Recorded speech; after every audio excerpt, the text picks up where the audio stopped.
Good morning, ladies and gentlemen. I'd like to call the meeting to order. I would like to begin by acknowledging that we're in Treaty 1 territory in the traditional homeland of the Métis Nation. My name is Ron Merritt. I'll be your chairperson this morning, and introducing the panel members is Cynthia Stevens to my left, and to her left, Robert Hutchings. And representing the city from the Assessment Department is Stefan Lobenstein, sorry. And our recording secretary is Belen Rojo. We'll be hearing applications for revision in regards to the assessment rule according to the Municipal Assessment Act.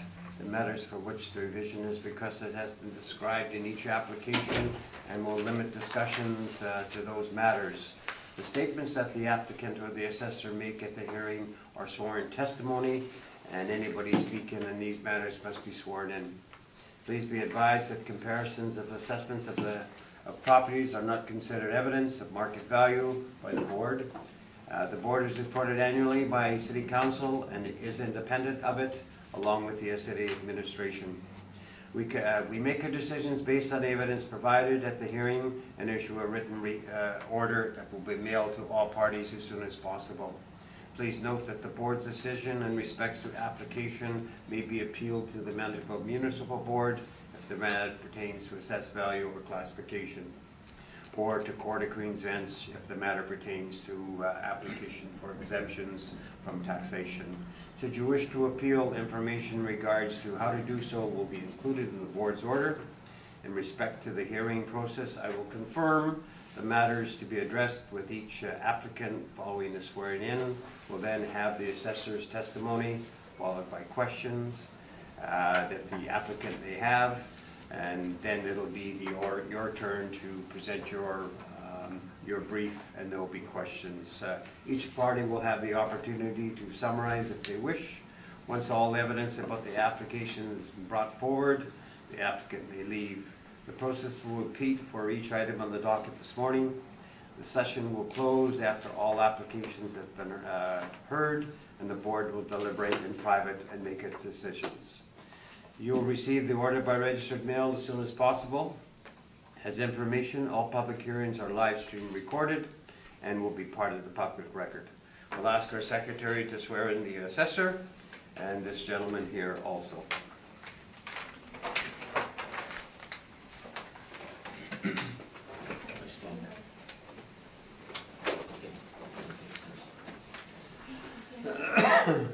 Please state your full name. Stephen Lobenstein. And you affirm the evidence you represent is the truth, the whole truth, and nothing but the truth? I do. Thank you. Okay, you can swear in on the Bible or affirm without it? I'm sorry, You can swear in on the Bible or to affirm without it? I'm fine without it. Okay, please state your full name. Larry Ronald Wage, And you affirm the evidence you represent is the truth, the whole truth, and nothing but the truth? yes. Thank you. Good morning, sir, and you're the first time here, so Yes. we'll Yeah. be very gentle with you. I appreciate that. Thank you. All right, we're going to go to 615 Furby Road. Mr. Assessor, whenever you're ready, you can take us through this property, and I understand there's an issue there in regards to non-co-op. Yeah. So you want to maybe address that first? Sure. I'll just read the roll number. It's 0702107250. We have the assessed value at $357,000. As you can see, there's non-compliance on it for income and expense mailers. If you turn to the back, do the brief, you'll see that there is the City of Winnipeg stamp for July 19th, 2016 on page 11. And if you look at the top, the due date for it was June 24th, 2016, so it is late, and that is considered non-compliance, so we are going for such.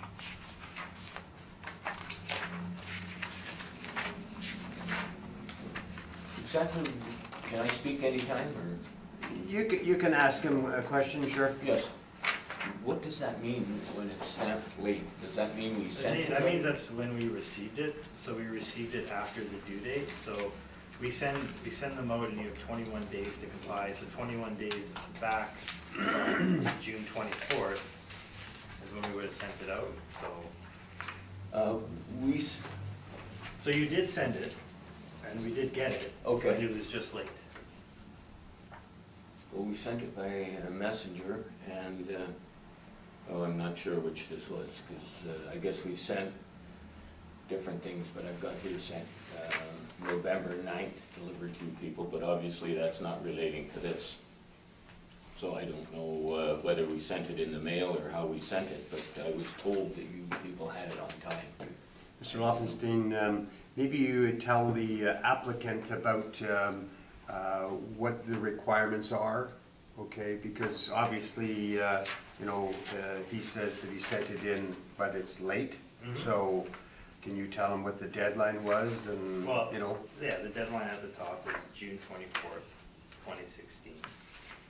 So that's when we want all of our income expense mailers in, so we can create our model. There are cases where people do send them in late, and they ask for a letter for us to accept that it's gonna be sent late for circumstances. In this situation, no letters were sent in. It was simply just sent in. Okay. Okay, I'll check when I get back on that. I don't have the documentation on how it was sent or when it was sent, but I was told it was in on time, but let's move on from that. Yeah, and, let's yeah. just talk about one other thing, and that is regards to the penalty that might be imposed by not complying. Sure, that means if a penalty would be imposed, that the burden of proof will be put on you to basically prove that, or you'll go first and you'll have to, and we're gonna assume that our value is correct and that you're gonna change the value, so. Okay, okay. So, just to rehash this, okay? So you are agreeing that it is late, okay? There's a deadline for these things to be done, and I think it's June 30th, correct? I believe, well, June yeah, 24th. it was June 24th on. June 24th, okay? And so anything past that is considered late, and they impose what is now called a non-compliance, and that is that if there's a reduction in regards to the assessed value by either party, okay, like especially, I guess, the Board of Revision, it will be delayed 1 year. We're in the middle of the cycle, so Yeah. we'll change it. Okay. Okay. Well, let's just move forward and we'll worry So, about under the that. rules, Okay. you will present your case first. Yes, And okay. then the assessor may ask questions, Okay. and then it'll be the assessor's turn, and you may ask questions along with the board members. Yeah. So, take us through your property. Rod, can I ask? Oh, I'm sorry, yeah. Sorry. Go ahead, Robert. So to clarify, it was due, the I&E was due on June 24th, and you received it on July 19th, so they were approximately 1 month late. Approximately, Okay. And was all the information you required there? yes. This filled out correctly.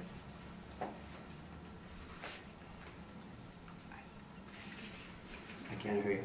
Hold on, right.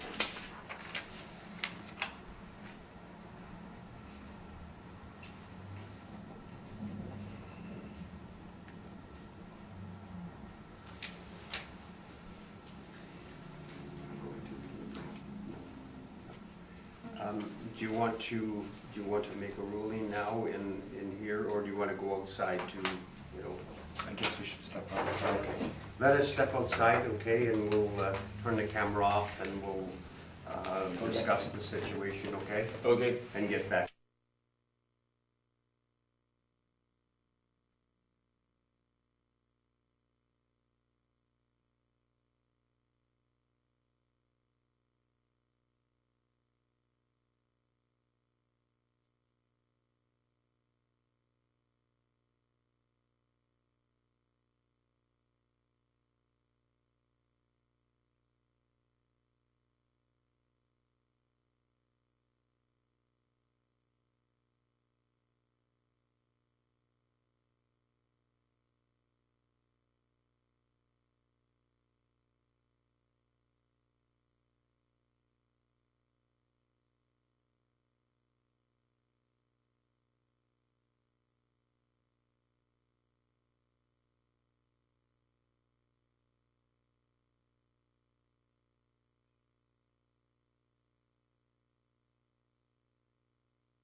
Okay, we'll call a hearing back to order, so in regards to the non-compliance, it will be granted to the city, so therefore you will state your case first, Okay, okay?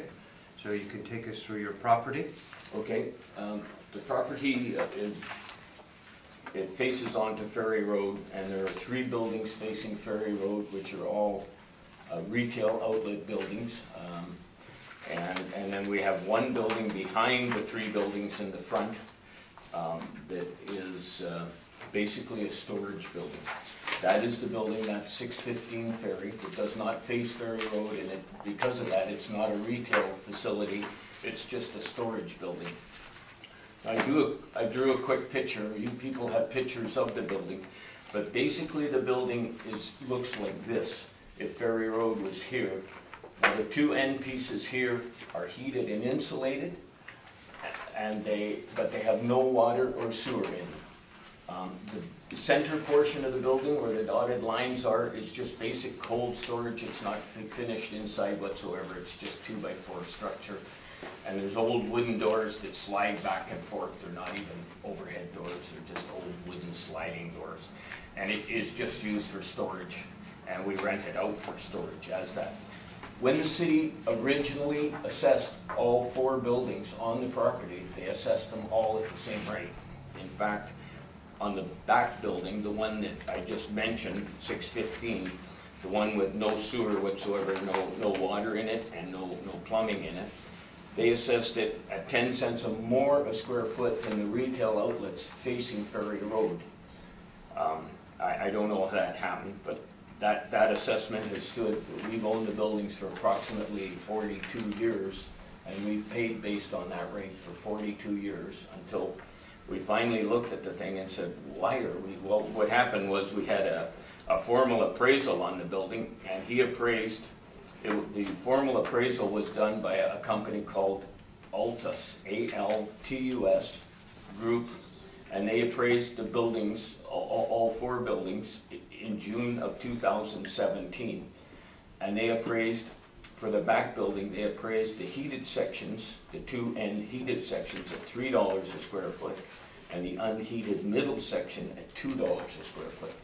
When we got that appraisal, of course, and we looked at our tax bill, we thought, holy crap, something's very wrong, because all the buildings were assessed at, well, and like I said, the back building was assessed 10 cents a square foot more than the front retail buildings, which have, of course, the retail buildings are all finished, all heated, water, plumbing, the retail buildings. The back building is an old storage building, very old, and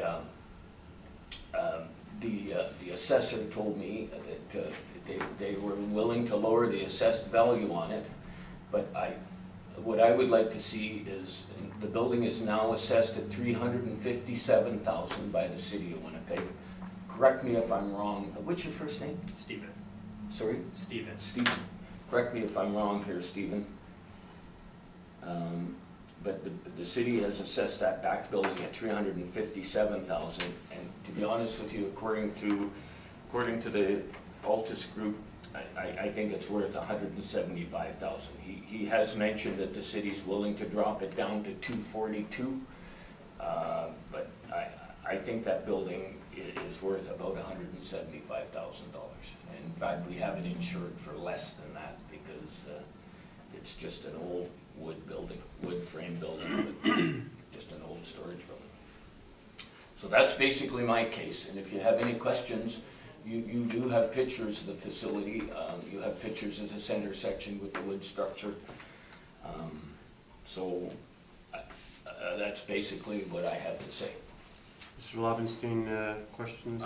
No real questions, just one comment on the appraisal. It was done in 2017. Yes. So that's technically post-reference material we're bringing in. So we're evaluating for April 1st, 2016, moving forward. So technically speaking, that's a post-reference. There shouldn't be evidence in here. But that being said, my only concern. Okay. Ms. Stevens, questions? The 175, I didn't do the math, does that work out at the square footage you got for the assessment, understanding that that is post-reference, but was that using the $2 and $3 a square foot?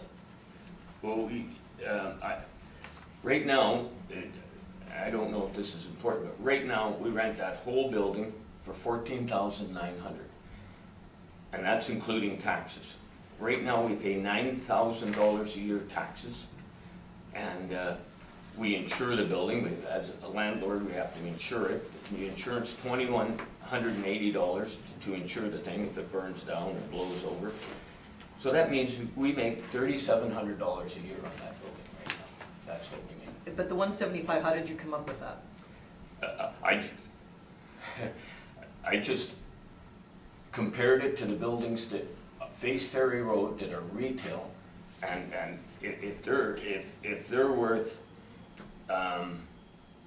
if they're worth 357 based on that rate, then I think it's worth half of what those. And those buildings are assessed at the same rate you said as this building? Roughly the same rate? For the city, yes. Yes, okay. Not in the Atlas Group assessment, no. Yeah, okay. Okay, that's all I had, thank you. Okay, thanks. Mr. Lobenstein, you can state for our records the rule number and the address and the value for the property that the city's got. Yeah.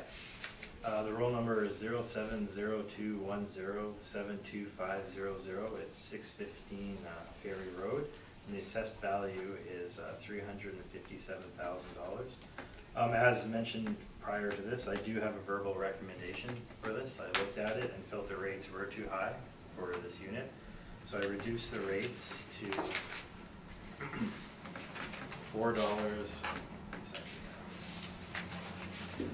$4.18 a square foot, applied to the 5,053 square feet.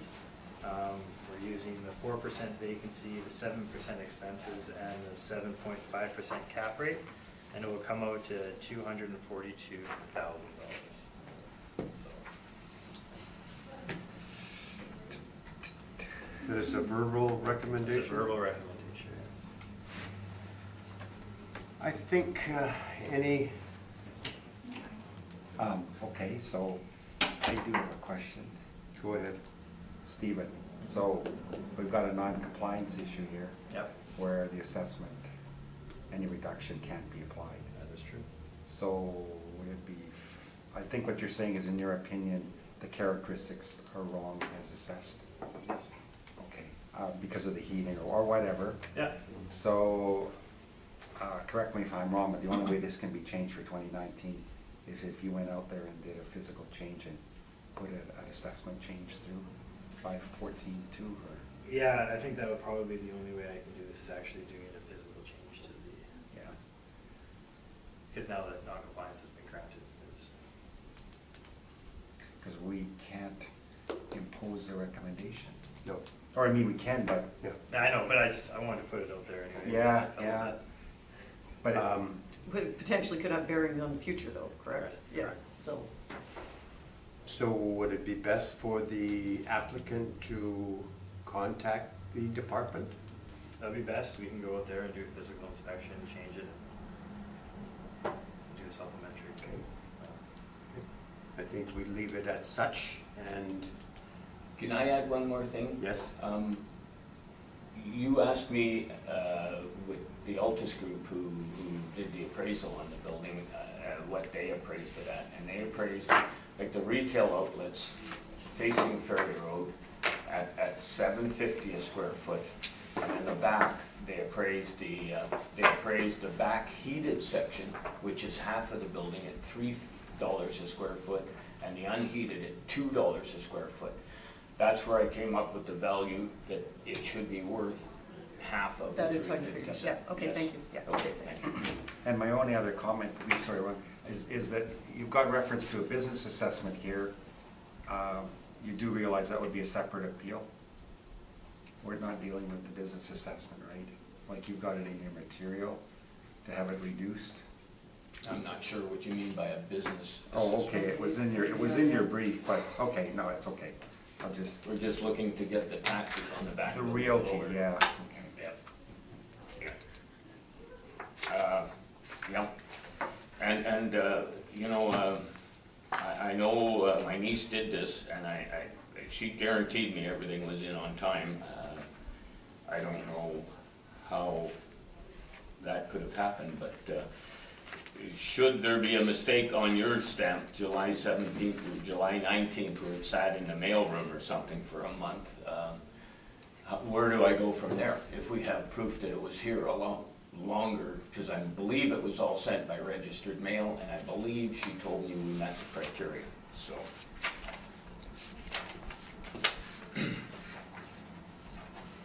Where do we go from there if that is wrong? Well, we could probably dig up some evidence in regards to the registration and talk to the assessment department at that point, because all we have is. I know just in all you front of have us. is what's stamped Right. on there, but Yeah. if we have, I'm sure it was either sent by registered mail or by courier. Then you might have a case, you know, at the assessment department. Yeah. All right, I think that concludes our part and your part, so thank you very much for coming this morning. And then you will send me, as you mentioned earlier, a registered letter on your ruling? Yes, And how long does that usually take? very quickly. Quickly? Like, Yeah. we're talking 2 weeks, a month? Within a couple of weeks. Okay. Depends how fast our girls are. And also with the Canada Post right now, I don't. Oh, yes, right, there's the Canada Post. Right. Okay, So, thank you. okay, thank you very much. Thanks Thank for you. your time. We'll go on to 1420 Aaron Street. We'll have you sworn in or affirmed, either one. Yes, that's correct. You have the option to swear in on the Bible or to affirm with either. From Please state your full name. Eastern Emery. And you have sworn the evidence about to present the truth, the whole truth, and nothing but the truth. Yes, I do. Thank you. I don't believe we received evidence from you. Do you have Thank you very much. Thank you. copies that you want to share with the panel today? Evidence of? Why you are here? Like why you feel your values should change? I don't know what you mean by I don't have the evidence. See, I gave you Yeah. the assessor's brief in writing. We didn't receive one from you. Okay, well, is it the same, expense assessment? No. Okay, well, I don't know. It's okay. Okay, Verbal information is okay. thank you. Good morning, sir. Thank you, sir. Mr. Assessor, you can talk about this property, but I understand there is another non-co-op issue, so address that. Yeah, if you just turn to page 2, you'll see that for the Request for Information Acts, the letter was sent out on April 14th, or April 8th, 2016, and there wasn't a response, and you can see there wasn't a response the year prior. There is no mailer on the back, because there was nothing sent in from them, so that's basically it. We have no information. Normally, we have some evidence on the back of these that, you know, it was sent out, et cetera, and Because I unfortunately did not put it in, so, Okay. yeah. so we just take it because you're under oath that, I am under oath, yes. yeah, that it was sent and not received back. Correct. Okay. Your response to the non-compliance, sir? You know, I have been receiving those stuff, and we have been sending it. And I believe we realized that my taxes were going up. So after me talking on the phone with somebody, I thought that was the cause. That we realized that was the cause. So last year, for current, we just made sure it goes to the right department. I think either my wife or my accountant came in person and gave it to somebody. So we thought we've been doing it. We've been sending it to the right department. Apparently, it was not receiving. So, in my knowledge, we were sending it. And it was not going to the right place or right department. But the last one, the current one, we did it in person. We went to the right, my accountant went to the right person, delivered it by hand, so we made sure it goes to the right place. The trouble is, we you know, sometimes when there's a questionable whether, you're best to get a receipt, okay? Because in the past, there's been other cases like that, okay? So, but under the circumstances, we're just gonna probably discuss it amongst ourselves, so we'll probably have to exit the room again and figure out what we wanna do here for the non-compliance. So, any questions, panel members, or? So Stephen, you found no record of it on file? Unfortunately, I don't recall finding anything. Okay. Cynthia, any? And did you have any record of what you say you submitted for that? We usually take a copy, I didn't bring it with me, but we usually take a copy. I didn't know that was the case here, so I didn't bring it with me. Usually every time we do it, before we send it, we take a copy for our office. Okay, we're just going to shut down the camera and we'll go outside the room because there's 3 of you here, so it's a tie ball game.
Okay, we'll call the hearing back to order. And in regards to the non-compliance, it will be denied to the city for the lack of evidence that is required in the briefs, so that all panel members can have a look at that. So, under the ruling, the city of Winnipeg will state their case. Sure. This is roll number 13010970100. It's 1420 Aaron Street. We have an assessed value of $316,000. The year it was built was in 1971. We have a wall height of 15 feet. The zoning is M1.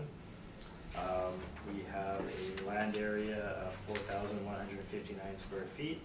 and a leasable area of 3,000 square feet. It gives us a building or land to plan ratio of 1.39. If you turn to page 8, you'll get an idea of where it's located on Erin Street. It's in between Wellington and Wall. And if you look down the page, you can see a front. Wellington and Richard, you mean? Sorry, Wellington and Richard, that's right, and it's close to Wall as well. And then there's also an aerial view on page 9 to get an idea that there is a back lane there where they can pull in and load and unload. And then on the front, you see there's parking along the street. The buildings are all very close together there, it's touching actually, it's what they're built, so it gives you an idea of what the property looks like. So if you turn to page 2, you can see on July 23rd, 2013, there was a sale for $252,500. This is an arm's length sale, we did look into it. In terms of rent comparables on page 3, you can see that they range in rent from $7.60 a square foot up to $8.89 a square foot. The areas are all very close. They're on Weston, Erin, Wall, Erin, and Erin, so they're all right in the area close to where the subject property is. Looking on page 4, you can see our rent per square foot is $8.09 a square foot. If you apply that to the 3,000 square feet, you get a potential rent of $24,270. We have a vacancy of 6%, our expense at 7%, and our capitalization rate at 6.5%. Looking at page 6, you can see in our capitalization rate chart. For industrial single tenant buildings, you can see that between our 20th and 80th percentile, it's 6 to 7.5%. So the building falls within that percentile. And page 7 is the Municipal Assessment Act, an excerpt of it anyways. And so we feel that the value of $316,000 is fair and equitable and should be confirmed. Thank you, sir. Questions of the assessor in regards to just their brief? No. Nope. Cynthia, any questions of Mr. Lobenstein? So for a 1971 building, that cap rate seems, obviously that was probably done by the model, correct? That is model driven. Yes. Due to its size, I would say, Yeah. 3,000 square feet, it's Yeah. a smaller building. Yeah. It's 2 addresses on the property. There's 1420 and 1426 here. That's the same roll number? Yeah. No, I don't think I have anything else, thanks. Robert? I am good, thank you. Everything's model driven, I guess. It's all model driven.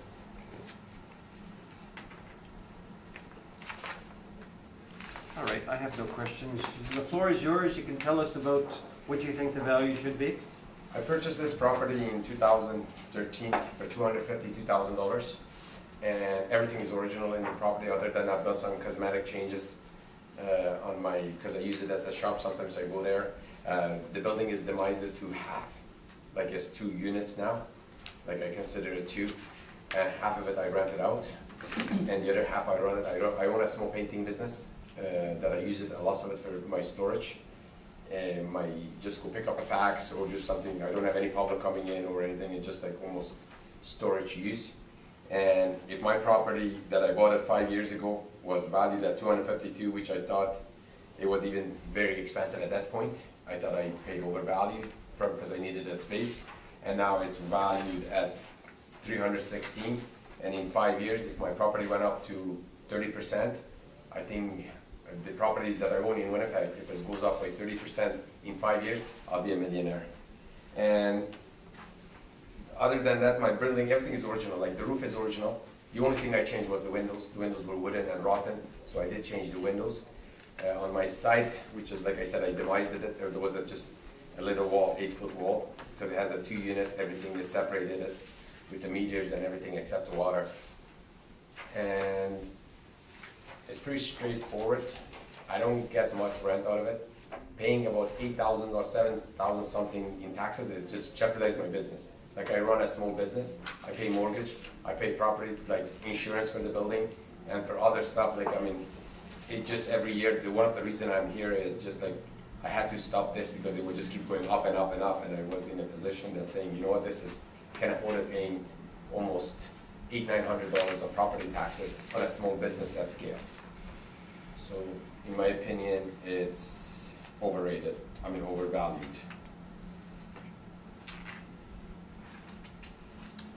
And that's it? Well, I'm open to your questions, but Okay. simply, it's the first time I've been here. Yep. We'll be gentle, we'll be gentle on Yes, you. thank you. Questions of the Sure. applicant? How long you been renting out that portion? Just about a year and a half ago. Okay. Yeah. And what's the square footage that you're renting out? Half, just the building is just exactly on that half. 1,500 square Yeah, I feet? think it's 14, I use it as 1490 because there's some loss. What's the rent? The rent, everything included, I get about, like, I pay for their taxes, for their water, for their heat, for everything is about $1,200 a month. But that includes, like, all of it, like, it's not a triple net lease. Yeah, okay. Those are all my questions. Thank you. Ms. Stevens? No, thanks, I'm good. Mr. Hutchins? I am good, thank you. Okay, I just have a couple questions. Sure. You had said that half it is rented out, and you had mentioned the figure. So the other half is your painting business? Yes, I do run a small company called Winnipeg Professional Painters that I run out of it.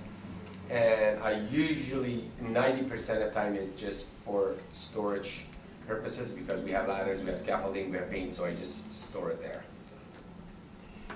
When you bought this building quite some time ago, in 2013, did you get an appraisal on it or anything like that? I got an appraisal on it if the roof was done, which is $45,000, because I told them that the roof is gonna be done.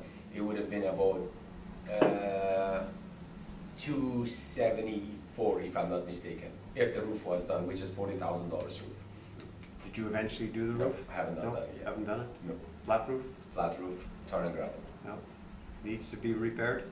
I just keep eyes on it, and MJ Roofing comes and patches as it goes, because I think it's $47,000 the estimate to replace the roof.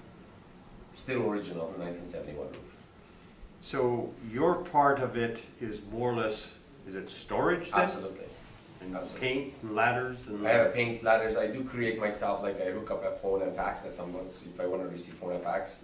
Other than that, it's just storage. So what do you think the value should be? In my opinion, I got it, when I bought it in 2013 for $250, I thought I overpaid, but I needed a space. So I don't know what is the rate in Winnipeg that property values goes up, but even then, in my opinion, it was a rich value. They are selling another property right beside me. It's 3 units, 400 something has been in the listing for a long time, hasn't been sold. So it's almost 50% more than my space.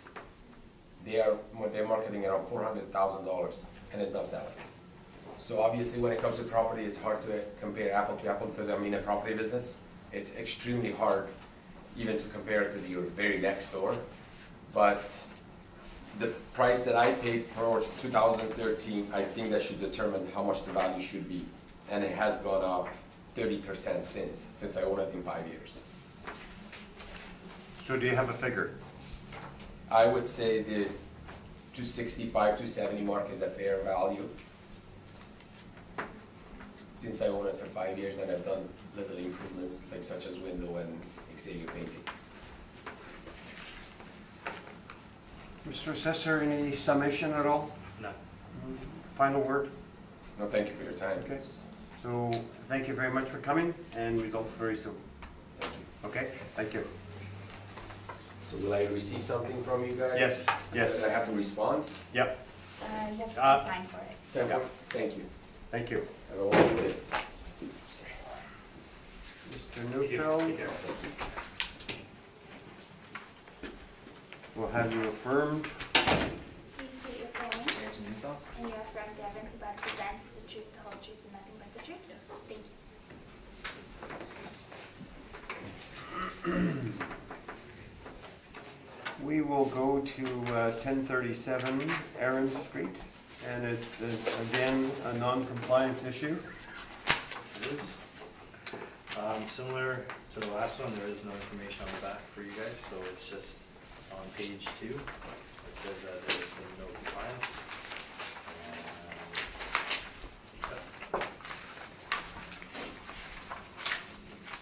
Okay, Mr. Lowenstein, Lobenstein, pardon me.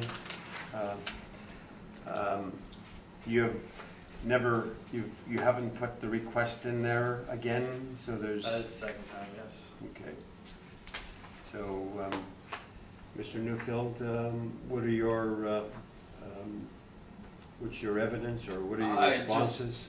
I just ask, I guess, who the request letter was sent to in 2016. Without that information on the back. You don't have it on there at all, Yeah. okay. Then, are you aware it sold in 2018? I am aware it's sold in 2018, but as you know, that's close reference. Okay, we're gonna shut down the camera, and we're going to take a recess. And maybe you guys can go out. Oh, sure. Yeah. Okay, it's a little easier. Yeah.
Okay, we'll call a hearing back to order, and unfortunately, for the non-co-op issue, it will be denied, mainly because of the lack of evidence that is presented in the brief, okay, unfortunately.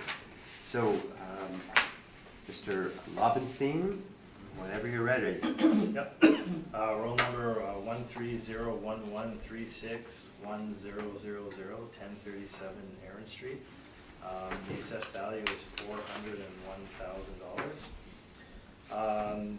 The effective year built is 1946 to 1969. The wall heights range from 11 feet to 12 feet.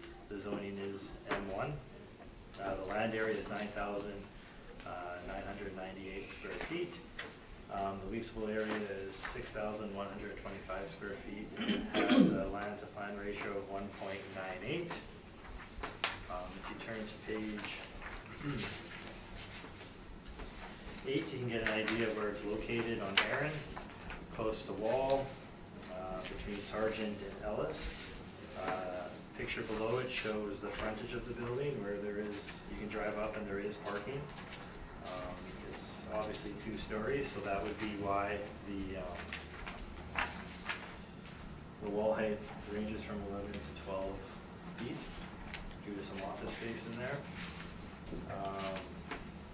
Page 9 gives you an aerial view of it, and the reason why it has frontage is because there's train tracks, well, there were train tracks in the back, so it doesn't have, I guess, rear entry. Turning to page 3, you can see my rent comparables. The rent comparables range from $4.85 a square foot up to $6.67 a square foot. The majority of them are in the area. There's 2 on Aaron Street, and they have 1638 Aaron Street has 6,000 leasable area. It has a wall height of 16 feet and was built in 1979. It has a lease that starts in 2012, and it's a 5-year lease. And the other one on Aaron is 1477 Aaron, $6.67 a square foot. Again, this is 5,400 square feet, wall height is 18. 1079 Wellington has similar wall height at $5.25 a square foot. It was built in 1953 and has almost a 10-year lease on it, starting in 2010.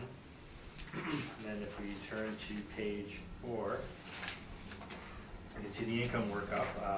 We have an average rent per square foot of $5.85. We apply that to the 6,125 square feet, and we get a potential rent of $35,887. The vacancy is 6%, expenses are 7%, and we have a capitalization rate of 7.5% on it. So speaking of the cap rate, if you go to our capitalization rate chart, you can see that that's our higher cap rate between our 20th and our 80th percentile, and that's probably due to its age and the fact that it has no rear access. It's an older building, 1946, it's got low wall height.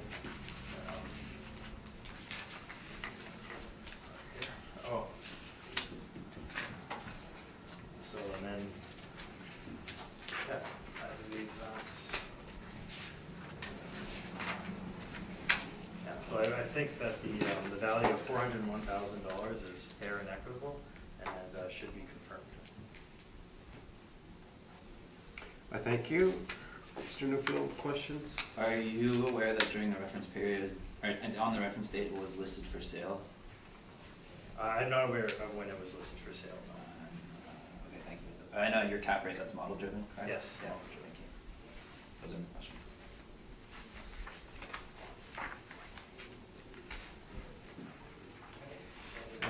Ms. Stevens? So to the best of your knowledge, this is being used as office space rather than warehouse, or both, or? I believe it is being used as a warehouse. It's just there is an office portion to it. Okay, yeah, so the back piece, Yeah. yeah. I was just alluding to the wall heights for that there is, that's the discrepancy in Yeah, wall heights. okay.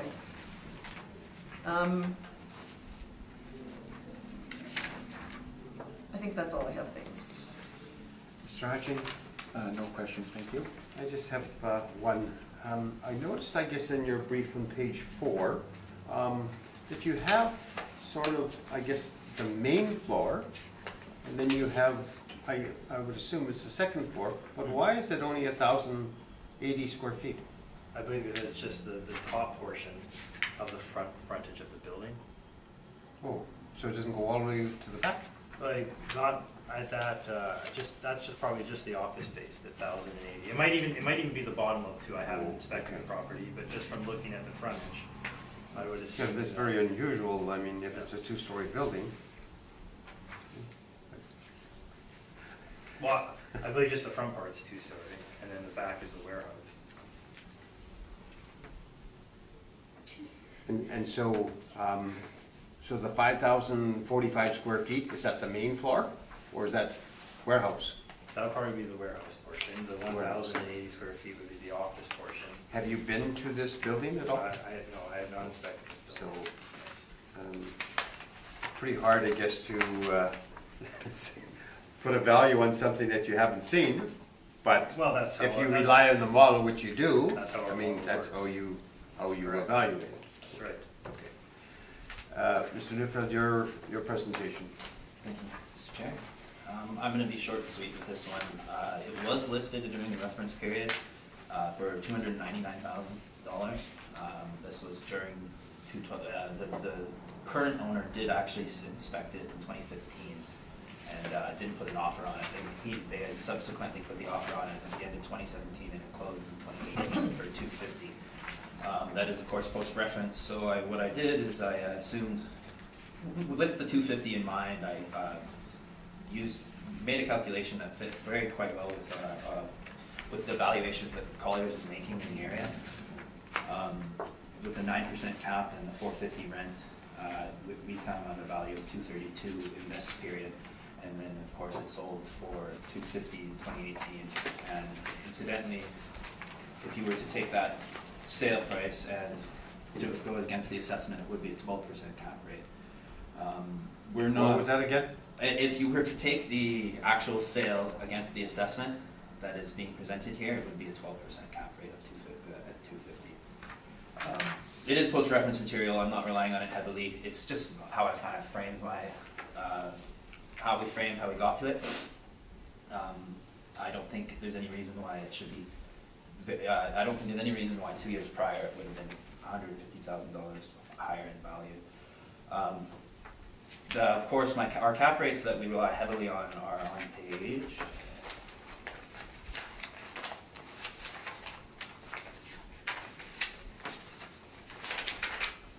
28. This slate portfolio is basically these exact same. The whole hearing we're going to hear today is very similar to the slate portfolio except for the last property.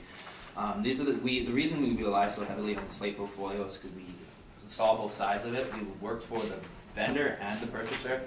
We retained them as clients, and it's something that we were very close in dealing with. We could understand the cap, and we had all the financials, so we could actually go into it and calculate it. So the 8.6 is the cap rate we're relying heavily on for basically all of today. And of course, this building here is, it's a tiny land to building ratio. We have a small mezzanine area that doesn't add much to the value, and for that reason, I think it's not. And of course, we do have a sale, so for that reason, I think it's pretty cut and dry as to why a 9% cap rate could be applied to this property. That is my presentation, and that's my presentation. Thank you. Thank you. Questions of the applicant? Yeah. So looking at your rent comparables on page 3, do you have any that are similar square footage to the property, or are they all greater? These are pretty much all bigger, yeah. We don't use these in our model very much. They are almost always owner occupied, these small little ones. There are smaller rents, we look at them, but this here today doesn't have these little tiny little menus or little ones. Due to economies of scale, would you say properties with lower square footage usually have higher rents? Yep. Okay. If you can turn to page 18, you included the Kohler's cap rate study from, I guess, a colleague, Rob Peru. In here, he also references the slate portfolio, but looking at his industrial single tenant rates, his high is 7%. So if you look at the bottom of his excerpt, the capitalization rates for industrial properties have typically been in the 6.5% to 7% range for good quality buildings. Slate recently announced the sale of 12 industrial properties in Winnipeg totaling large 516,495 square feet for $47 million. So it seems like he included this in his. So I guess my question there is, looking at your slate portfolio, your cap rates are quite a bit different from his, and he included his. I suppose my point that I always like to say about this, mostly this page 18, is this is an advertisement. That's what I find very trivial that we even bring it up, because it is an ad. But of course, I didn't see how these were calculated. How Rob got these. I do know that when Colliers does these cap rates, we're using generally AAA investment buildings. I don't think it really says that he uses Slate in here directly. It does mention it, of course, but he just kind of says Slate recently announced the sale. I guess that's neither, I mean, that's, I don't know how he got to these, to be honest, but Okay. I don't think that these So- are all, it's not predominantly Slate in anything. So looking at your slate portfolio here, there's, in terms of the size of the buildings, they're all very large. Most of them are quite new compared to the subject property. There is one on Ellis here, sorry, my fault, Century, that's smaller, but that seems to be a commercial building, 585 Century. So I'm just wondering how you rely on your slate portfolio when valuing a property that's this small, aged, and industrial. I think we rely on the slate portfolio as it's a general snippet of what's going on in the marketplace, and it's a good idea it's a good example of two willing buyers, willing seller and a willing buyer going from arm's length transaction with no any sort of there's no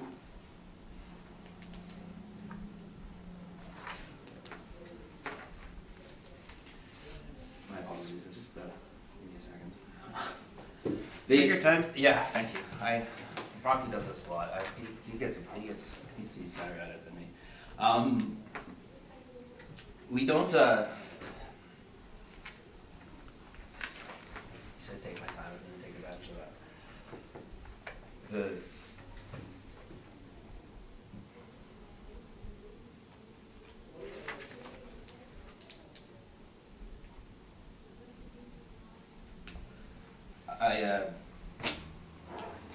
All I can say is that the slate portfolio is, of course, what we see as the best example of what is happening in the marketplace with our non-investment grade buildings.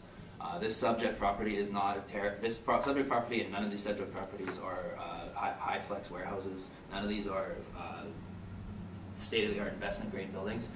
This is generally what Colliers is involved in. Colliers brokerage would not generally be dealing with stuff like this. We do have small rents, like they're small. They do lease these, but they're not in part of our studies in any shape, way, or form. So this study is done based off of actual investment grade buildings, and none of these buildings today are. Thank you. Those are all my questions. Thank you. Ms. Stevens?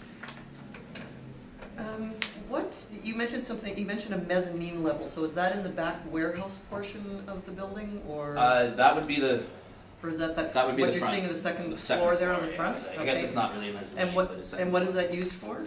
The current owner has not had much plans for it. It was owner occupied at the time of the sale. They are looking to get a tenant in there, I believe. I think it's just used for office. So it's set up as office space? Yes. Yeah, okay. And so the warehouse space at the back is, are you aware, is it roughly how the city Yeah. portioned it there? Yeah, so The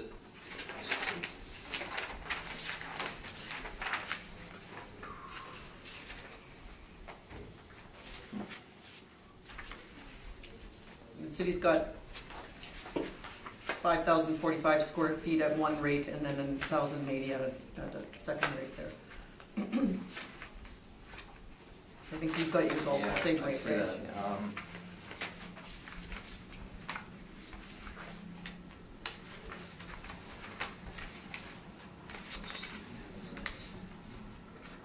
No, the size we would have taken from the commercial building data that the city has the city has on record. I think, I can't answer. Have you which been is in this right. or? I haven't. No, okay. Okay, that's all I have, thanks.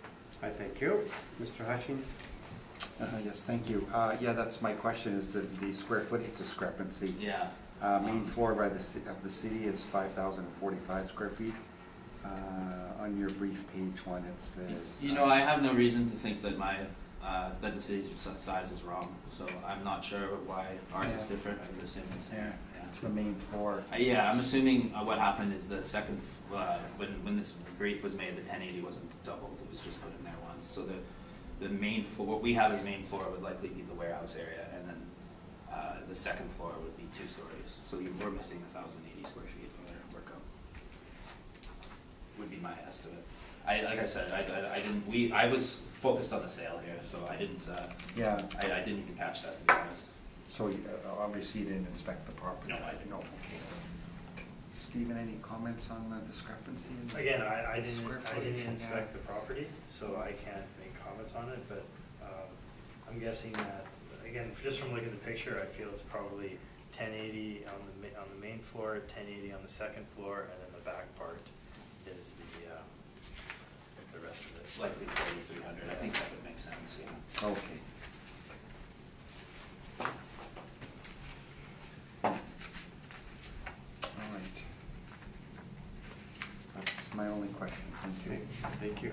Mr. Newfield, I guess we might as well, I would say that your briefs today probably have included all the analysis in regards to extraction of cap rates. Yes, correct? yeah, correct. Okay, so I noticed that you've used the 9% cap rate. Correct. So can you point to us where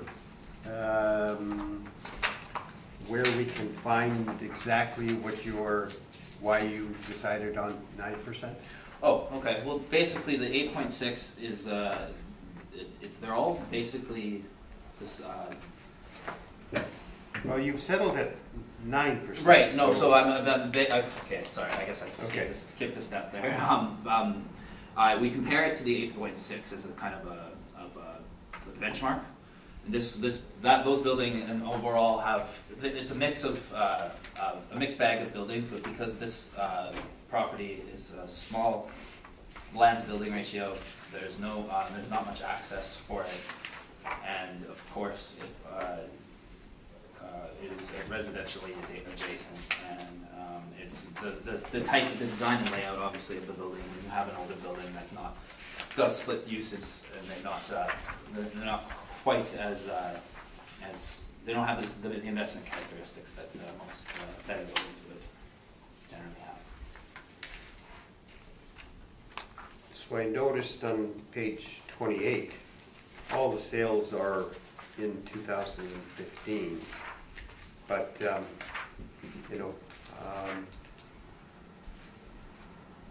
and to look at the actual cap rate,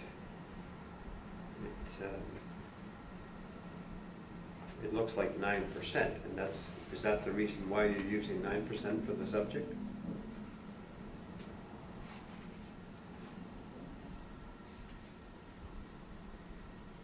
Sorry, I'm just looking, on page 28. Yeah.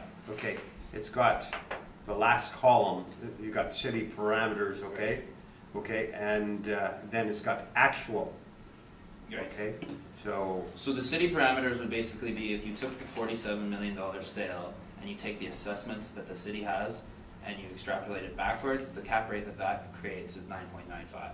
If you take it with our actual parameters that we use to create the cap rate, not with their vacancies and not with their shortfalls, it's an 8.6.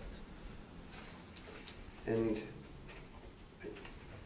I won't talk about the sale that happened that is post-reference, but you've sort of leaned on that and gone backwards, you know? Essentially, yes. Okay. Summation? I think just because you reference it one more time, it's a post-reference sale, so it should have no bearing on the value. Mr. Newfield, final word? No, thank you. All right. Or sorry, it's just that it was up for lease during the reference period and it didn't sell. So I don't think the post-reference sale is that far off. It's not wrong to look at. considering it was a for sale. How long, sorry, just since you brought it up, how long was it for sale? The owner said that they had looked at it 2 years prior to their sale, and that's what I have. She said they bought it in the end of 17, and she said they looked at it 2 years prior, so. And it was on the market that whole time. All right. So we'll go on to Aaron Street, 807. Whoa, let me get you out of here. I was just gonna say, well, we could go now between Oh. items. Okay. If we want to take about a 5-minute break while our secretary moves her car, we can do that. If you don't mind, then we'll continue on. So we'll take a 5-minute break. Okay.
Okay, we'll call the hearing back to order, Okay.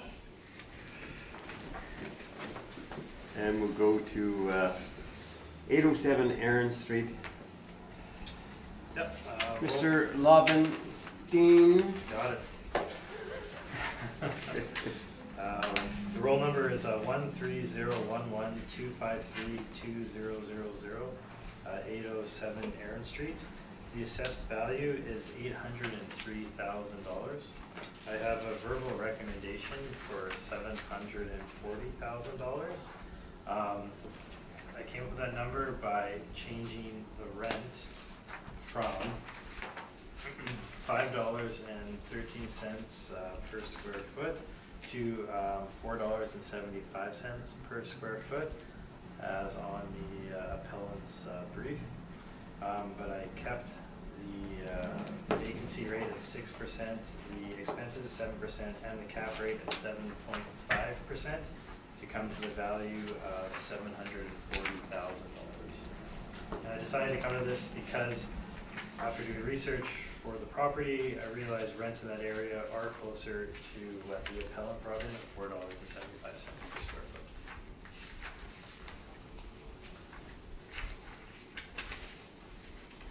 Mr. Newfield, in agreement? Yes, we are.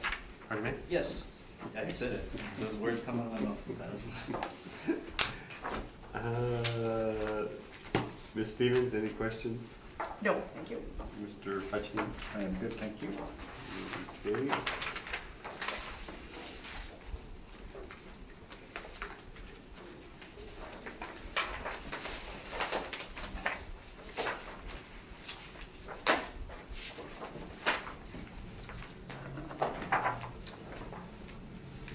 Okay. So then we'll go on to Wall Street, 603. Whenever you're ready. Roll number 13011673100, 603 Wall Street. The assessed value is at $707,000. For this one, we're going to be doing a supplementary assessment for it for 2018 and 19 due to a physical error in the square footage.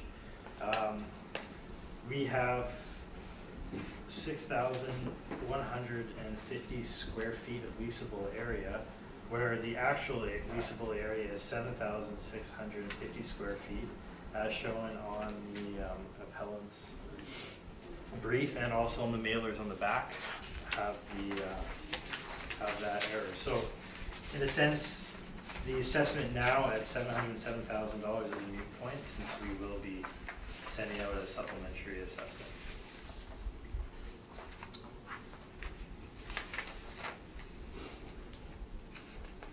Mr. Newfield, questions? No, thank you. Ms. Stevens? No, thanks. Mr. Hutchins? No, thank you. I have none. Mr. Newfield? No. Anything? No, thank you. Okay. Just, you said you'll stop that soon? Yes, so soon, it is for 2018 and 20. Just keep an eye on it.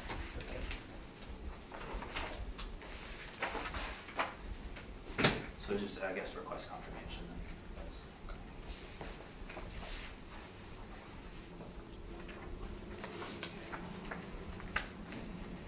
We'll go to Garwood Avenue, 543. Okay. Whenever you're ready. Sure. Roll number is 12097798000, 543 Garwood Avenue. The assessed value is $417,000. The actual year built is 1971. The effective year built is 1973. The wall height is 16 feet. It is zoned a C2 community. The land is 20,516 square feet. The gross floor area and leasable area is 9,212 square feet, and the land to plan is 2.23. So this is a interesting location, which is why it's zoned C2. If you look on page 8, you can see it's just off Pembina, near Confusion Corner. You can see the rapid transit corridor running that way. It's close to Corydon, it's close to Academy, which, it's interesting in that sense because it's a very small industrial area. There's not a lot of comparables in that little area, or a lot of comparables out in the surrounding area, because it's mostly retail, restaurants, housing. So, looking at page 9, you can get a good view of the property. There is a tower there, that is a separate roll number. There's no income added to this property from that tower. You can see, but for the area, which is interesting, it has quite a good land to building ratio. So there's lots of room for trucks to come in and out of. It's can turn around, come back in. It's a fairly central location, which is also good for industrial properties. So that being said, looking at the comparables, it is somewhat difficult to find comparables for something like this due to the area. But I feel the comparables here are kind of spread throughout the city, but I would say my best comparable though is 308 Colony Street. If you see the rent of $5.54 a square foot, it's a 1944 build, wall height 23 feet, leased area is 8,190 square feet. It was leased in 2015. The thing that's interesting about the Colony one though is that its location, which is close to, well, it's basically Portage and Memorial, so it's almost right downtown. It is an industrial property. The other interesting thing is that it is beside it was beside a dry cleaners, which is similar to this property. There is a dry cleaner across the street from this property. So this property is in that sense, I feel it's a very similar comparable to the one that we're looking at today. My other comparables I have range from $5.57 per square foot up to $6.70 per square foot. Some are, one's on Wall, one's on Higgins, one's on Cole, one's out on Waverly, and they range in wall height from 24 feet to 14 feet. Looking at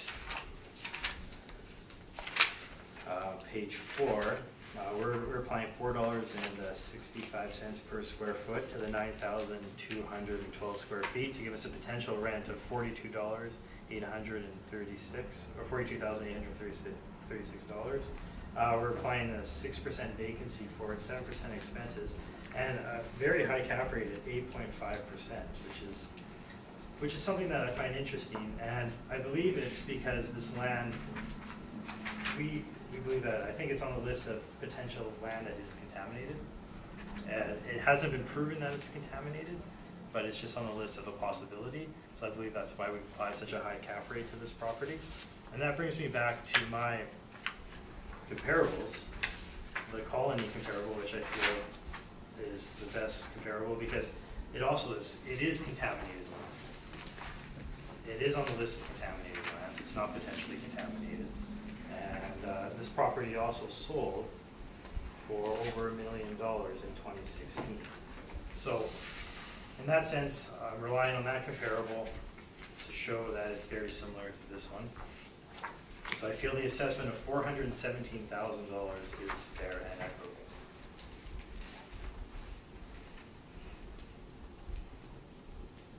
Thank you, sir. Questions? Yeah, you described this as, the area is mostly retail, is that correct? The area surrounding it. Okay, and then, you described this as having a good land to building ratio? In that area, yes, it does have a good land to building And ratio. so based off all your descriptions, you say that it's somewhat of a good industrial building, is that correct? That is correct. And what cap did you apply? An 8.5% cap. Do you have evidence showing that it is contaminated? I did not bring any evidence. No. Those are my questions, thank you. Thank you. Stevens? No, thanks, I'm good. Mr. Hutchins? Yes, thank you. Just to confirm, we're east of Pembina Highway. East of Pembina Highway, Okay. yes, yep. And what is this used for?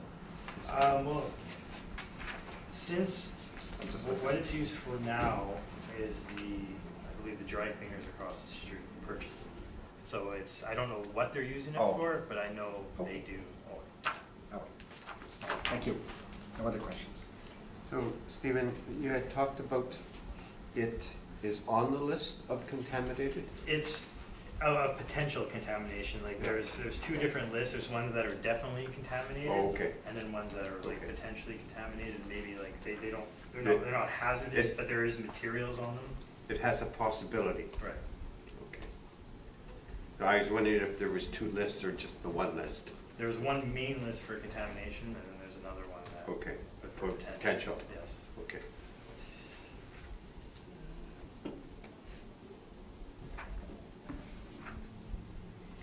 So your cap rate of 8.5% is just more or less model driven? Yes, it is model driven. And that is based on age too, eh? It's based on age, but this, again, it's the effective year is 1973, so it's not, that cap rate would never apply to a 1973 building alone. Whereabouts is this? I mean, you had talked about it, but I didn't quite follow, So- because like Garwood is more or less isn't it a residential street? On the other side of, Oh, okay. of Pembina, it is residential, on the west side, as you spoke. On the east side, yeah, this is a little pocket. It's a little pocket of industrial properties. There used to be some car dealerships in the area behind, or in front of it. It's behind it now. It's close to Confusion Corner. You have the rapid transit running behind it. There's a, you know. Okay, okay. Yeah. So you have the rail yard Yeah. there as well. The other Yeah. side of that rail yard is Jubilee. Okay. Not Jubilee, sorry, Osborne. So zoning classification in that area then? That is, yeah, they're zoning it as a C2. I see two. Okay. Community. So that's all there is like warehouses and, you know, Some in car there? dealerships, there, as we can see, there's a, veterinary clinic not too far from it, a Cal Tire, there's, Okay. on the other side of it, there's retail along Pembina there, a restaurant, you know. So it's a very unique area, which is kind of why I decided to compare it mostly to that one on Colony Street, because it's a very unique area as well for an industrial property. All right. Mr. Newfield, the floor is yours. Thank you. The property, 543 Garwood, it was purchased by Clinton's Limited, they're a dry cleaner on 332 Nassau. There's a small little pocket, like the assessor mentioned, of industrial there, and I do believe a large portion of it is the artist, this client. They purchased the land to park the trucks on. It's adjacent to, I think it's across the street from there. Yeah, and their Nassau property would be across the lane there. If you look at my page 2, they're just using it to park trucks. My page 2 also, you can see it's just a wood frame envelope steel building. There's racking inside. It's very pole building. It's very very basic. The assessor mentioned that he thinks it was a list of contaminated land, but I have never heard that before in my life. So I have texted. I'm inquiring about it at the moment, but at this point I don't think it is really fair to bring up without any concrete evidence. No one has even, there's not even any suggestion in the brief that there's contamination whatsoever. I have no evidence of that, and I've never seen that. The cap we are using is higher than the 8.6 average, strictly because it is a small, very basic building. There's no investment quality in it whatsoever. It would be something that would be sold to a user in the area, such as it was, and it was a land value for them, just for assemblage value. So of course we wouldn't rely on the sale that the assessor did bring up. He didn't include it in his brief, but either way, the sale is not arm's length or not market transaction. Sorry. So basically, we'd have a difference of a 0.5% cap rate between the assessor and I.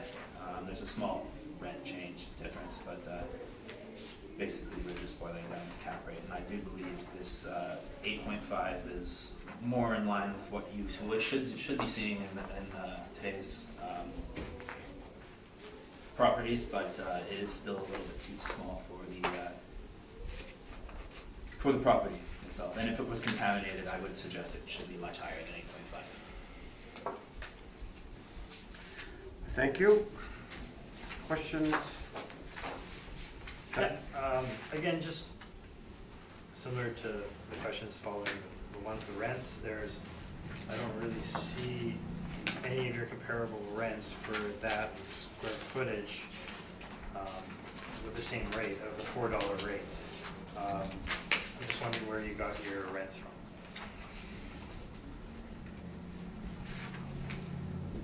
The properties here are generally better quality than the subject here. Everything in that area is basically just steel and globe, and it's not doing much other than storage. This is a storage quality. Don't have much to support it in way of rents. I will concede that, yes. Those are all my questions. Thank you. Mr. Stevens? So you're saying that the current owner is using this to park vehicles on. Is the actual warehouse space being rented? No, I So think it's empty? they're likely putting trucks in there as well. I'm not. All they told us is they're using it for trucks. That's what they told us. Okay. And how long has this owner been there? I don't have the date. It would be 2017, somewhat between. You say it was a non-arm, like. It was an assemblage deal. Their main property is on 332 Nassau. They're Quinton's dry cleaner. And it's a post-reference sale anyway? Yes. Yeah, okay. And it was not included by the assessor as well. Okay, I think that's all I have, thanks. Thank you. Mr. Hutchins? No questions, thank you. I have no questions. Summation either party? Okay. Thank you. Mr. Chair, I think I'll have to Okay. excuse myself now. Yep. Okay. Okay. Thank you. You'll be back. Okay. So we'll go on to 750 Century, whenever you're ready. Okay, roll number 0700197540, 750 Century Street. The assessed value is $1,084,000. You can see it was built in 1960. The wall height is 16 feet. It is zoned N2. The land area is 27,794 square feet. The gross floor area is 14,720 square feet, and the leasable area is 14,509 square feet. The land to plan ratio is 1.89. Turning to page 2, there are 2 sales that, they should not have been included. The 2010 sale, it is a multi-row sale, so please don't reference that. Going to page 8, you can see where it's located. It's located between Sargent and Wellington on Century Street, near St. James as well. Looking at the front of the building, you can see it's a front-load building. They have 2 bays there where you can load in. They have a small office space off to the left. Again, looking at page 9, you can see that there is no rear access to the building, which is fine because it's a front-load building. It's got a low building land ratio, which is very common in the area. As you can see, the buildings beside it and the picture below, they all have very low land to building ratios.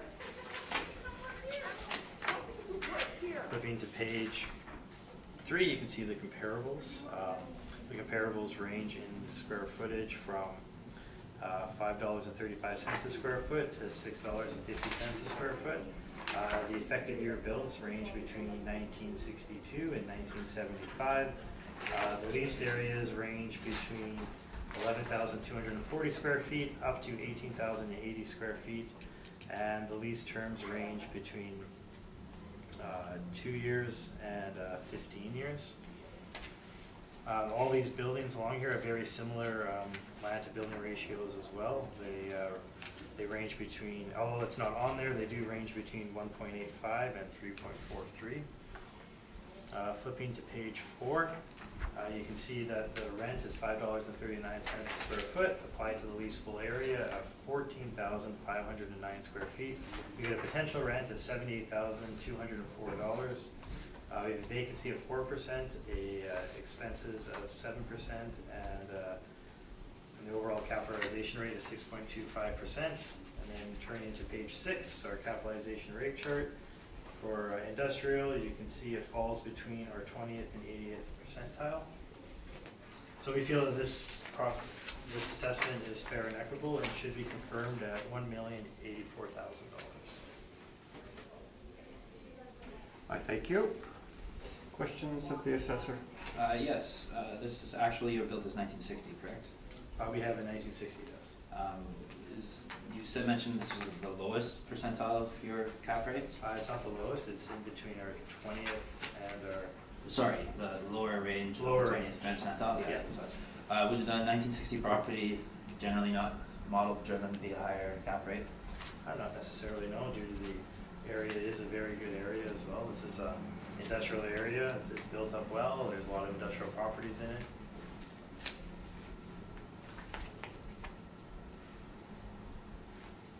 Yeah, there's no questions. Thank you. Ms. Stevens? Yeah, my question was mainly around the cap rate as well, but I think you kind of explained that. So no, I'm good, thank you. Okay. Mr. Neufeld, the floor is yours. Thank you. The subject is leased. The $595 is the table rent. It isn't quite that, they don't fully recover that, but we use the $595 and I'm not changing it. The assessor actually has a lower rent that's likely more reflective of the actual, the rent that is achieved. If you go to my page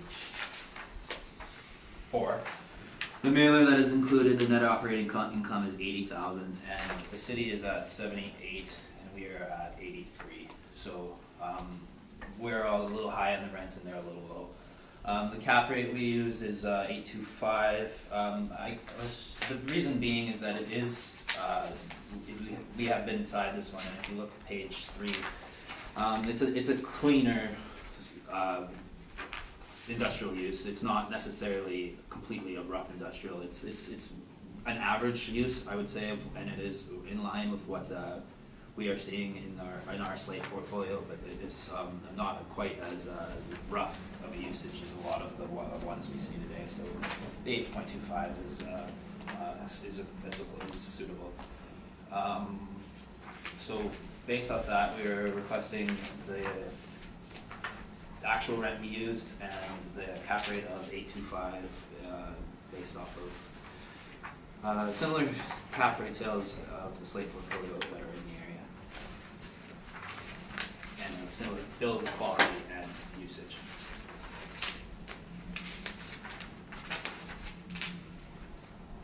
Thank you. I thank you. Questions of the applicant? I'm just wondering, of the slate portfolio sales that are in the area you mentioned, which ones are you referring to? Well, they're generally a lot of them are airport, industrial at this age. Let me just, let's go pages. Yeah, I make these briefs, I think I know where they are. So we got Century, Sargent, Empress, not Cree, Ellis.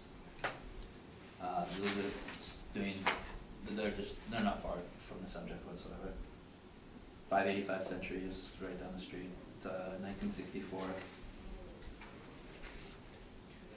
The general slate portfolio is made of comprised of buildings that are very similar to that subject.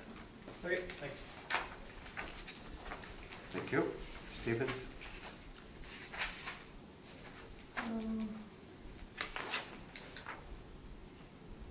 No, I think I'm good, thank you. Okay, I just have a couple questions. Mr. Newfield, your square footage is a little lower than what the city has. No, it's okay. I would It's like. minor. Sorry. 600, maybe, Okay. 5. We're using what was on the mailer. Okay. So that would likely have been what the city or the owner reported. And likely what was in the lease, if I had to guess, but I haven't seen the lease, so I'm not guessing, of course. I noticed there were sales that took place quite some time ago, but there's, that the city reported, and they were substantially higher than what the assessment is. Correct. That includes 760 Century and 770 Century. There's Okay, 3 so rolls. it's a multi-sale then. It was actually, we were given 750 Century to appeal. We had meant to appeal all of them, and it's only called 750 Century, so it was missed. That's. And your presentation, the rate per square footage is a little higher than the city. right? Correct. I do know that we did work for the owner, and $5.95 is their lease rate. It's not actually being achieved quite, it's semi-gross. It's what the rate is, but it is semi-gross. So when my brother made this portfolio, he took it out of a report that $5.95 was applied directly. If we were to fully analyze it, it would be closer to something that the city's actually reporting. So you would consider this area probably very industrial? Correct. Okay. Industrial, and then a bit of a, not quite retail, but what would you call, service-related industrial, I suppose. That's, you know, the print shops and that kind of thing. And does you feel as if it warrants the 8.25% cap rate? Yeah, I do. The 8.6 is, there are industrial, there is a lot of warehousing and similar to it, and I think that's a real good snapshot of what was happening in the market during this reference period. All right. Summation, either party? Nothing? No? Okay. I think it's Furrier Street, 4486 Furrier, whenever you're ready.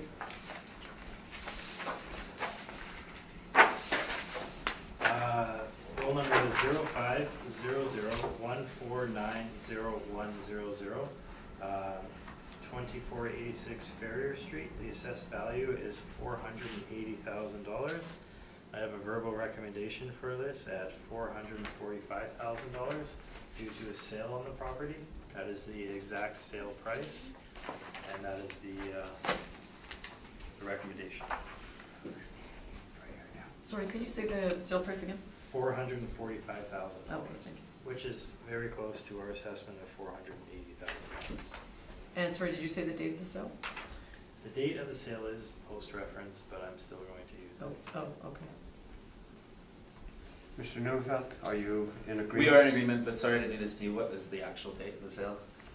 It is sold in 2018. I don't have the exact date. Okay. And you're relying on the sale that was in 2018 for this assessment? I'm not relying on the sale. I'm using it as a reference for. Good, okay, thank you.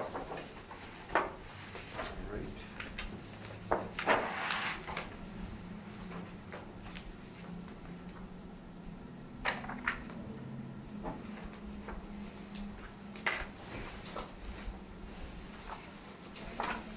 Okay, Lawson Crescent, 115, whenever you're ready. Lawson Crescent, 115 Lawson Crescent, roll number 10001436100. The assessed value is $3,717,000. The actual year builds range from 1981 to 1998. The wall heights range from... Can I interrupt you for 1 second? Sure. You have a different figure on your work? Do I? Yeah. You have on the front sheet 3,000,007, yes. and on your workup you have 4,1. It's a very large difference. So maybe there's a verbal, no? The verbal increase, it looks like. Well, we can go with the workup. Well, Yeah. tell us where you want to go. Well, I think the important thing with this one is that there was a sale in 2013 for $3,300,000. And I feel that sale supports our assessed value on the front page of $3,717,000. Now, Okay. before I Yes. Do you want to take a minute or I would two? love to take a minute, yeah. I just want to double check something here.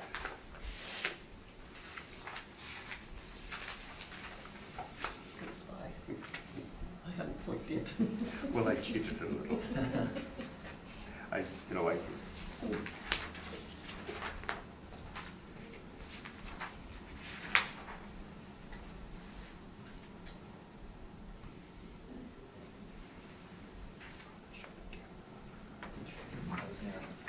You know what we'll do, Stephen, is we'll shut the camera off Perfect. Okay.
we'll call the hearing back to order, and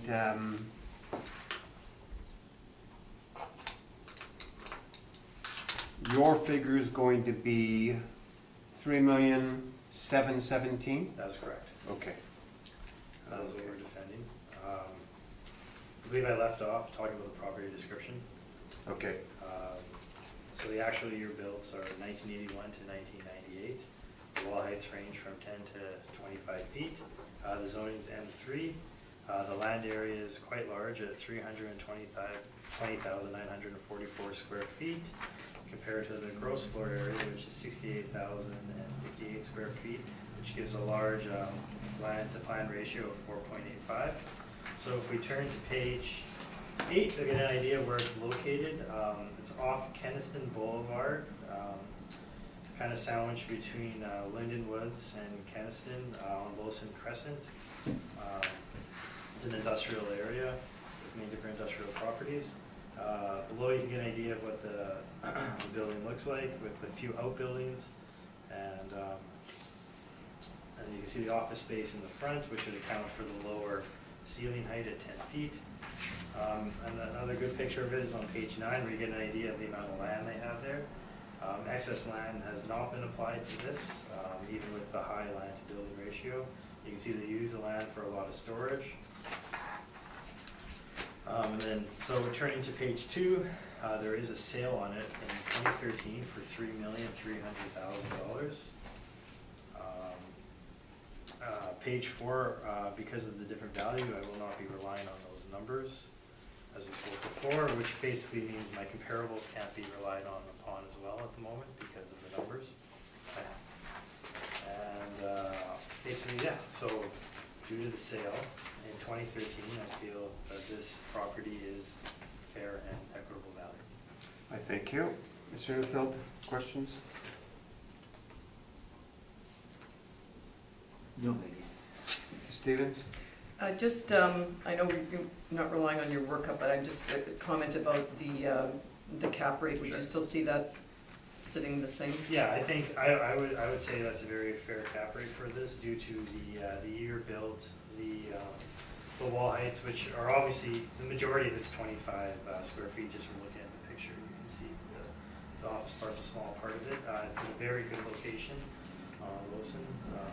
Again, a newer build, lots of the high land to building ratio is very sought after for industrial properties. So I feel like that is a fair cap rate. Okay, thank you, that's all I have. Mr. Newfield, the floor is yours. I just have a question that came up, if you don't mind. Go ahead. You have here on your page 11, you have a rent here of 543. Do you have any reason to think that that wouldn't be arm's length lease? You on your page 11. Yeah, I see it. See it? 543. Yeah. Again, I can't at the moment. I can't see why that wouldn't be arm's length, but Thank you. Floor is yours, sir. Thank you. So I talked to Rocky. We have a bit of I'm raising the number and changing the square footage and changing a whole lot of things. So, but just bear with me here. What happened is the 56,000 was taken out of the commercial building data. The 48,808 is the rentable area, and that's what is on the assessor's page 11, is in the mailer, and it's what is being leased on at 543. The lease, the tenant is currently, we work for the tenant. He is the occupier liable for taxes with an option to purchase at the end of his lease. For that reason, we didn't at first rely on the market rent at all, but now that I'm looking at it here, I see no reason not to. I think 550 is fair of a rent, and we do have a 543 showing in the assessor's brief of what they're paying. So that is an actual arm's length lease. There's an option to purchase at the end. At 550. So for that, our per annum, it gets us 268,444, and with a cap rate I'm changing to an 8%, would be 2.893 is a request. And I'm changing the cap rate to 8%. This is, of all the buildings here today, this is the best. without a doubt. The reason that we are a little wary on capitalization rates in the area is due to the changing usage of the M3 properties. The city has planned to, due to Linda Woods is right there, the city generally doesn't have M3 adjacent to residential zoning due to outdoor storage and other rough uses that are happening. So a lot of the time, we have noticed in the area is people are having their zoning switch from M3 to M2 when they are applying for any sort of permit. For that reason, we are a little wary of the cap rates in the area, and I think the 8% is a good reflection of what is the risk that could happen to anyone who is looking to purchase this property. If it's M3 now, it is reasonable to believe it may not be M3 in the future. So for that reason, I'm requesting that the actual rent with 48,808 square feet, 550 being the rent, and a cap rate of 8% applied for an assessment of 2.893. Thank you. Thank you. Questions at the? Yeah, you mentioned the zoning. Do you have any evidence of actual properties in the area? I didn't bring any, no. No, so any evidence similar to your argument within the city where it's being changed? I didn't bring anything, no.